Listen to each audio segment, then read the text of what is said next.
ICC ने टी20 world cup के schedule का ऐलान कर दिया। आप देख रहे हैं धरती न्यूज और मैं हूं फराह आसिफ। आईसीसी ने टी20 वर्ल्ड कप के शेड्यूल का ऐलान कर दिया। आलमी मेले का आगाज ओमान और अरब अमारात में 17 अक्टूबर से होगा। पाकिस्तान और रवायती हरीफ भारत 24 अक्टूबर को दुबई में आमने सामने होंगे। टी20 वर्ल्ड कप में 12 टीमें शिरकत करेंगी। पाकिस्तान टीम अपना पहला मुकाबला 24 अक्टूबर को भारत के खिलाफ खेलेगी। पाकिस्तान और न्यूजीलैंड के दरमियान मुकाबला 26 अक्टूबर को शारजा में होगा। पाकिस्तान और अफगानिस्तान 29 अक्टूबर को दुबई में मद्दे मुकाबिल होंगी।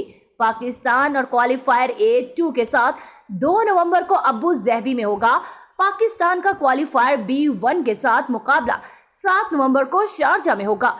टी20 वर्ल्ड कप का पहला सेमीफाइनल 10 नवंबर जबकि दूसरा 11 नवंबर को खेला जाएगा। टूर्नामेंट का फाइनल 14 नवंबर को दुबई में खेला जाएगा। धरती न्यूज, धरती की हर खबर से रखे बाखबर।